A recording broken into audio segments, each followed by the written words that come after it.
Jemaat yang dikasihi Tuhan, baik yang di GKI Layur maupun Bajem Grand Wisata, kita bertemu kembali dalam acara Sapaan Pagi.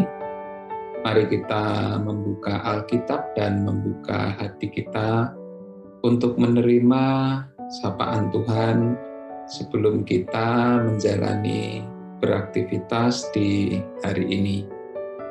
Firman Tuhan pada pagi hari ini akan kita renungkan dari Mazmur pasalnya yang ke-130, ayat yang pertama sampai dengan yang ke-8.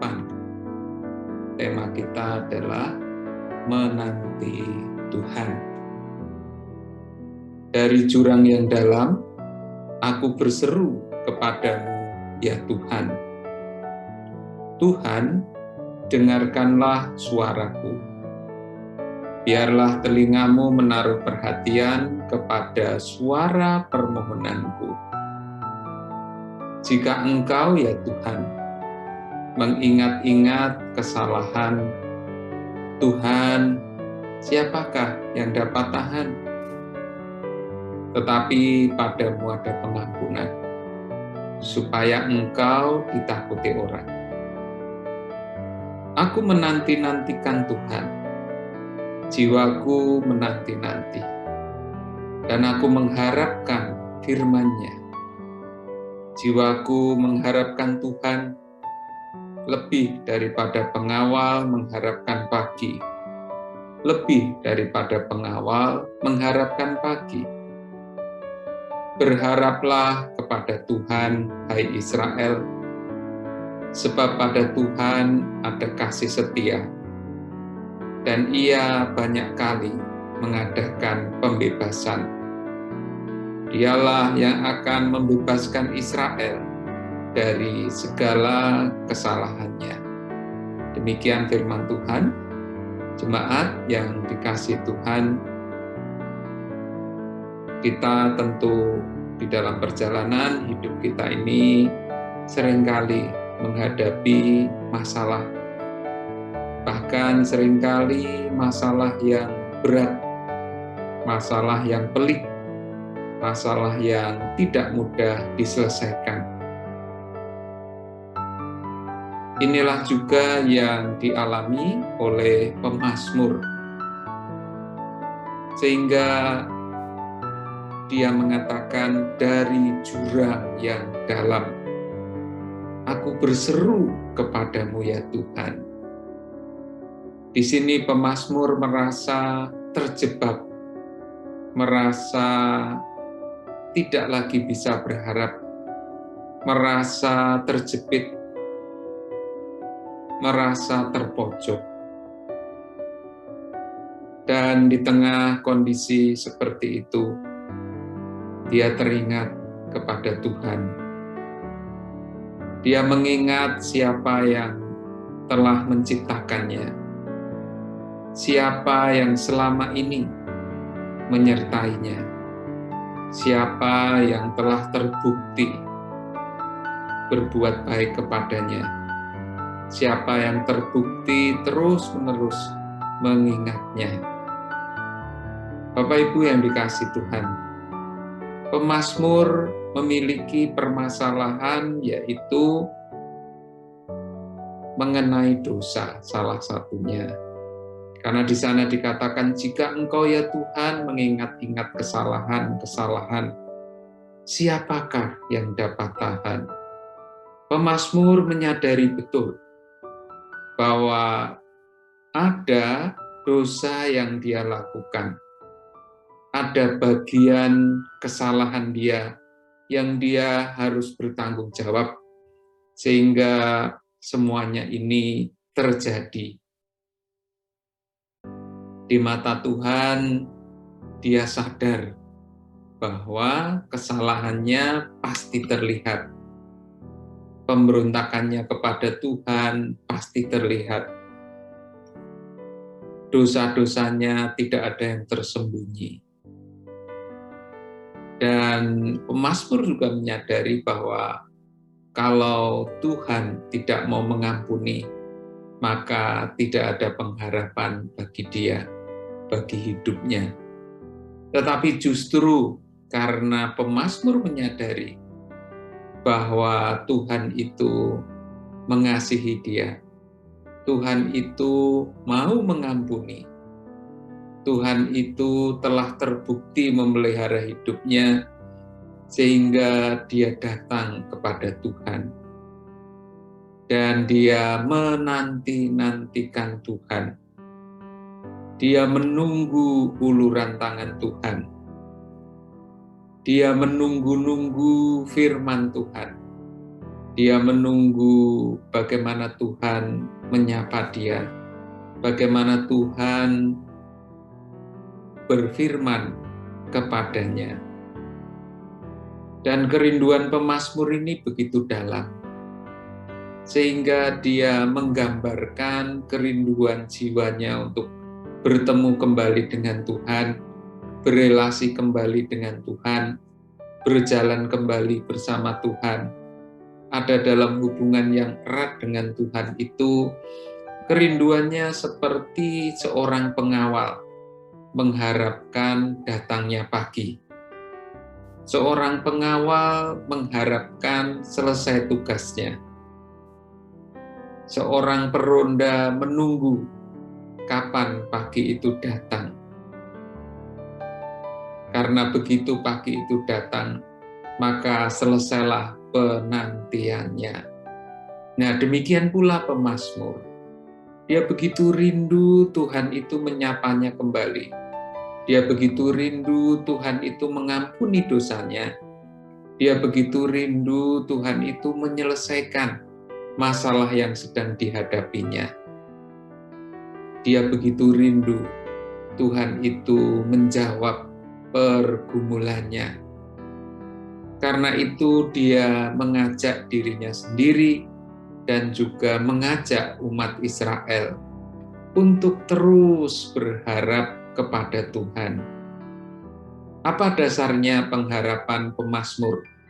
Karena dia menyadari bahwa Tuhan itu setia. Tuhan itu mengasihinya. Dan sepanjang perjalanan Israel, umatnya yang seringkali memberontak, seringkali membelakangi, seringkali melupakan Tuhan, Tuhan tetap setia. Tuhan tetap menyertai, meskipun dia mendisiplin, meskipun dia memberikan hukuman, meskipun kadang Tuhan bertindak keras, tetapi hatinya tetap tertuju kepada orang Israel.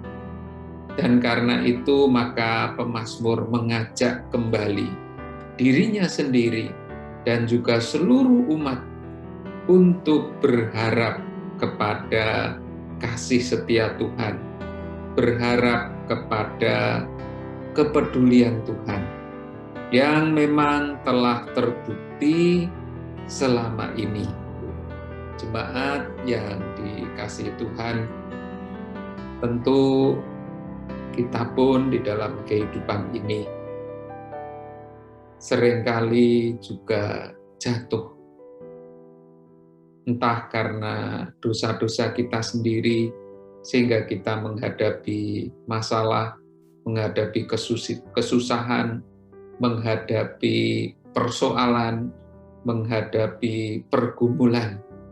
Namun bisa juga karena kesalahan orang lain, karena bencana alam, karena iblis yang ingin kita jatuh, atau mungkin juga karena Tuhan ingin menguji kita. Nah, bagaimana sikap kita? Apakah ketika kita mengalami pergumulan, persoalan, kita masih mau menanti Tuhan campur tangan? Kita masih mau melibatkan Tuhan? Apakah kita masih merindukannya? Atau justru masalah, persoalan, pergumulan itu menjauhkan kita darinya? Kita tidak mau keluar dari jurang itu. Mari Bapak Ibu Saudara yang dikasihi Tuhan, kita terus belajar untuk beriman kepada Tuhan, belajar menantikan campur tangan dan pertolongan Tuhan. Ketika kita mulai ragu, mari kita lihat kembali Yesus Kristus, Tuhan dan Juru Selamat kita. Ketika kita mulai ragu apakah Tuhan peduli dan mengasihi kita, mari kita buka kitab Injil, mari kita baca, renungkan kembali bagaimana Yesus memperhatikan setiap orang yang ditemuinya.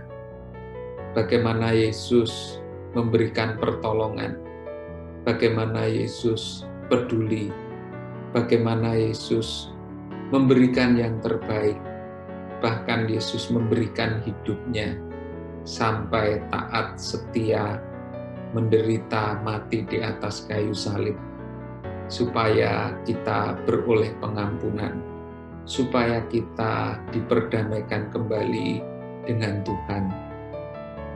Ketika kita melihat siapa Yesus, apa yang dilakukannya, maka keraguan-raguan kita tentang kasih setia Allah itu makin lama akan makin sirna. Dan kita akan dimampukan seperti pemazmur. Meskipun persoalan, pergumulan, kesulitan yang kita hadapi sampai saat ini belum selesai, belum ada titik terang, tapi kewajiban kita adalah setia mengerjakan bagian kita, setia menanti-nanti Tuhan, setia menunggu waktu Tuhan, tetap terus bertahan untuk tidak melanggar firman-Nya, untuk tetap mentaatinya dalam segala pergumulan dan persoalan kita. Kita yakin dan percaya bahwa Tuhan peduli. Tuhan tidak pernah membiarkan dan meninggalkan kita sendirian. Kiranya kita terus dimampukan untuk berharap kepada Tuhan dan menanti pertolongan dan jawaban dari-Nya. Amin. Mari kita berdoa. Bapa Surgawi, mampukan kami untuk terus berharap kepada kasih setia-Mu. Mampukan kami untuk terus-menerus mengandalkan-Mu. Mampukan kami untuk terus menanti-Mu. Mampukan kami untuk menjalankan bagian kami dengan taat, dengan setia. Jangan biarkan kami kehilangan iman dan pengharapan kami kepadamu. Mohon berkat dan tuntunan Tuhan selama kami menjalani hari ini dan juga menjalani hari-hari ke depan. Kiranya Tuhan yang berbelas kasihan kepada kami dan juga kepada bangsa dan negara kami, juga kepada dunia ini yang sedang menghadapi pandemi. Kiranya kami boleh dibebaskan, dilepaskan dari pandemi ini. Kami serahkan seluruh doa dan permohonan kami di dalam nama Tuhan kami Yesus Kristus, Tuhan dan Juru Selamat kami yang hidup, kami berdoa. Amin.